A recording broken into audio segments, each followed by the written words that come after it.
Time now for your forewarned weather with Cedric Haynes. Happy Wednesday, everyone. Let's get you out the door with some cooler air. How about that? Yeah, after we had very active weather conditions on our Tuesday, we're waking up to temperatures about 5 to 15 degrees cooler than this time yesterday. Remember, we had a lot of 60s and 70s on the map thanks to those clouds building in.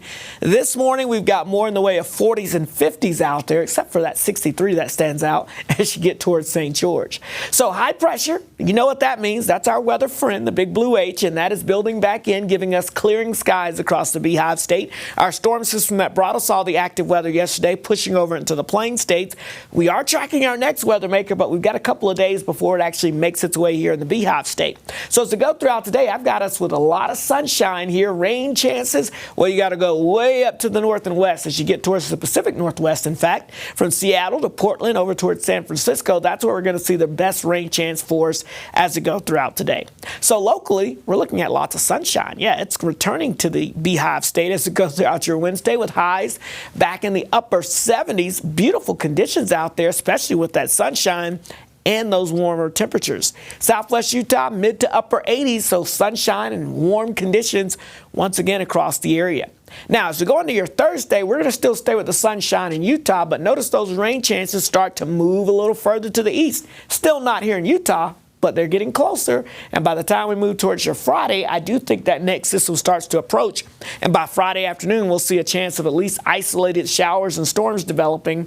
Better chance of scattered showers and storms, I think, Friday night into Saturday with our next weather maker. Let's track it out for you now with that low pressure. Again, you can see during the afternoon on Friday, this is lunchtime Friday, we could have a couple of isolated showers with the front that moves through, but here comes that low pressure, and as it rolls across the Beehive State or just to our north, going into your Friday night into Saturday, that's when we're going to see the best coverage of scattered showers and rumbles of thunder moving across the region. And then as we go into your Saturday morning, we're going to wake up to that northwesterly flow. So typical of like the wintertime, we get those snow showers. Well, I think we'll see some rain showers in the valleys as we get into your Saturday morning. But in the higher elevations, notice the blue. So, yeah, it could be some snow showers early Saturday morning. But the big theme for us as we go throughout the rest of your weekend is going to be that fall-like air mass that's going to settle in.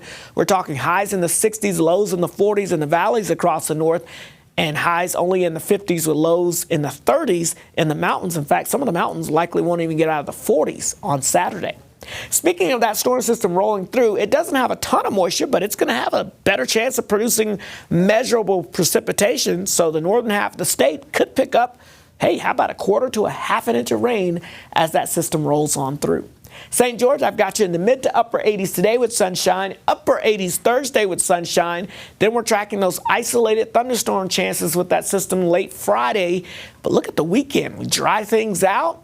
And look at those temperatures, only in the 70s for highs with lows in the 50s. Yeah, that's Southwest Utah. Beautiful weather conditions. Now, as we look at the Wasatch Front, I've got us in the upper 70s today, low 80s for your Thursday. And then that system moves through Friday into Saturday, bringing us isolated storms on Friday afternoon, scattered showers and storms Friday night into early Saturday. Could be some mountain snow showers early Saturday. And look at the highs, only in the 60s, lows in the 40s. But again, the mountains, how about 40s and 50s for highs with lows flirting with the freezing mark. So some fall-like air moving back into the area. All right, let's get a check on your traffic this morning as we get you out the door on this Wednesday morning. Hey, it is still dark outside, folks, so keep that in mind as you make your way on your morning commute. Be careful in some of those pedestrian zones, the school zones. Harder to see, folks, during this time in the morning, but hopefully we'll start to get that sun up. But the good news is, whether you're on the interstates or the city streets, traffic moving smoothly so far this morning. Of course, we'll continue to keep an eye on things for you on the roads, and if anything pops up, we'll let you know. But for now, let's get you back over to Matt and Kaylee Ann.